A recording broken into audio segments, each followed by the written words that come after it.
Bitcoin, please go to moon. Stop going sideways now. Don't ever say we going down to 1K, but Mr. Novogratz say we have bottomed out. Bottomed out, Novogratz is bullish. Bottomed out, don't ever rise is bearish. Bearish positive 13 times there.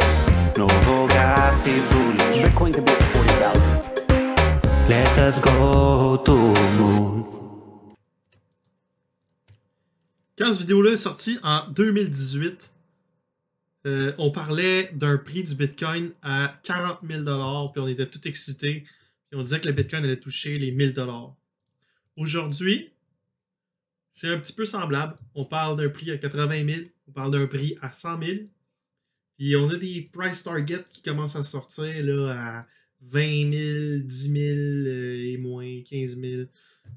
Même si j'exclus pas la possibilité qu'on puisse descendre à 20 000, je crois que c'est des targets vraiment bearish là, qui invalideraient le Elliott Wave qu'on suit depuis l'ouverture de cette chaîne YouTube-là. Quand on a ouvert cette chaîne YouTube-là, on était ici, puis on commençait le compte du Elliott Wave, là, on était dans ces eaux-là. C'est vraiment là que j'ai commencé à plus faire de contenu, puis c'est à partir d'ici que j'ai vraiment commencé mes analyses techniques, je vais les mettre en ligne.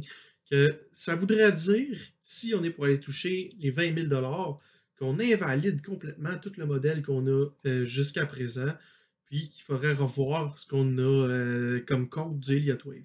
Que pour l'instant, on continue de penser, en tout cas moi personnellement, je continue de penser, vous savez, c'est pas des conseils financiers, c'est juste mes idées sur les marchés que je présente sur Internet. Je suis personne. Fait que consultez les professionnels avant de prendre des risques sur les marchés, puis vous êtes responsable de ce que vous faites. Mais vous savez que à partir du moment où notre Elliott Wave n'est pas invalidé et qu'il continue de suivre la tendance, on est théoriquement en train de faire la fin de la vague 2 puis possiblement le début de la vague 3.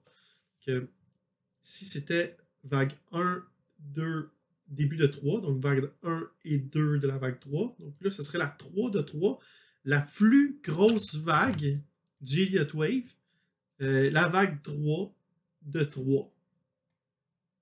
C'est là où la majorité des profits vont être faits ou vont être pris.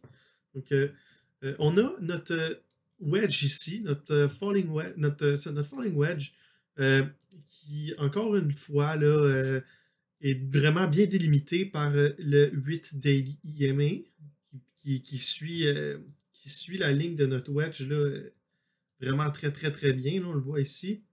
Puis on a notre 200 Simple Moving Average en daily qui, elle, est en train de se faire passer. Donc le but, ça va vraiment être, je crois, là, dans les prochains jours, de faire semblant, okay, pour les gens qui voient pas ça comme un wedge, là, puis qui le regardent, disons, comme ça, mettons, comme support comme ça, ils vont penser que le support a brisé, que le support a cassé. Ils vont possiblement vendre. Donc, on devrait peut-être avoir un dernier shakeout, peut-être un fake-out même de la cassure du wedge avant de le voir passer et casser à la hausse, comme on a vu ici, sur ce wedge-là. Donc, ici, fake-out, fake cassure du wedge, puis décolle à la hausse. Donc, je m'attendrais à voir possiblement là, le même genre de mouvement. Que si on regarde ce mouvement-là, on a eu à la suite de ça, à partir d'ici, une hausse de 135%. Que si on est pour prendre notre point le plus bas ici, puis refaire le même genre d'exercice, on aurait une hausse de 135%, ça serait plus haut que ça. Donc, on va aller comme ça. On aurait une hausse à partir d'ici, à peu près. On va dire là, 135%, donc 100 000 $, que c'est très, très, très, très, très probable, là, les 100 000 $ encore sur Bitcoin. C'est comme ça que je le vois. Donc, le wedge se trace pour l'instant très, très, très bien. C'est excellent.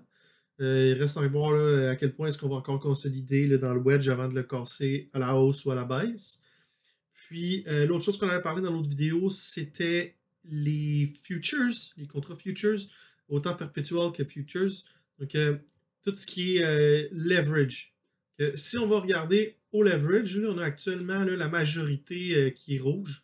Donc je vous avais parlé dans la dernière vidéo que c'était ça qu'on voulait voir avant d'avoir un mouvement haussier, parce qu'on veut entraîner toute la liquidité des shorts avec nous à la hausse. Ça, c'est excellent. Ensuite de ça, il va rester à voir ce que le S&P 500 nous fait comme mouvement. Donc, quand je vous parlais, là, possiblement qu'on peut aller descendre plus bas sur BTC, c'est peut-être parce que moi, je vois le ABC comme étant soit A, B et C, ou comme étant, à partir d'ici, le A, B et C, mais possiblement qu'on aurait un A, B et C, quelque chose comme ça. Puis ça, si ça arrive, ça pourrait être dû au S&P 500. Le S&P 500 va vraiment falloir regarder dans quel sens il s'en va, là. Est-ce qu'il nous fait une A, B, C comme ça? Ou est-ce qu'il a fait son A, B, C ici? Puis que là, il est grillé, là, il est en train de décoller, il cherche juste à casser sa résistance. Ici à 4748 pour aller établir un plus haut, puis faire décoller les actifs comme le BTC. Donc vraiment, le S&P 500 est à regarder. Le BTC est à regarder. Puis c'est vraiment à partir de là qu'on va pouvoir déterminer qu'est-ce qu'on fait et qu'est-ce qui se passe. Sur CoinGlass, encore une fois, on voit le Fear and Greed Index est à 21. C'est excellent. On veut un index de peur qui est le plus bas possible. Puis, à part de ça, là, vite comme ça, là, si on regarde les futures encore, là, on le voit là, clairement là, qu'il y a plus de rouge que de vert. Là, donc, l'intérêt est envers les shorts plus que pour les longs dans notre wedge ici. C'est vraiment, reste à voir pour combien de temps on va consolider encore dans le wedge, quand est-ce qu'on va le casser, puis qu'est-ce que le S&P 500 va nous faire comme mouvement cette semaine pour déterminer si on continue le mouvement à la hausse ou non. Si on est pour prendre ça ici, on pourrait avoir un niveau de fake-out jusqu'ici pour une vague B. Ou sinon, dans le fond, ce qu'on veut, c'est une cassure de notre plus haut ici, avec l'établissement du support au 4817 pour justifier ou nous confirmer qu'on s'en va chercher un 4900 sur la S&P 500. Ça, c'est vraiment ma crainte en ce moment. Même si je crois que le scénario favorable, c'est qu'on va consolider dans notre wedge puis qu'on va casser à la hausse.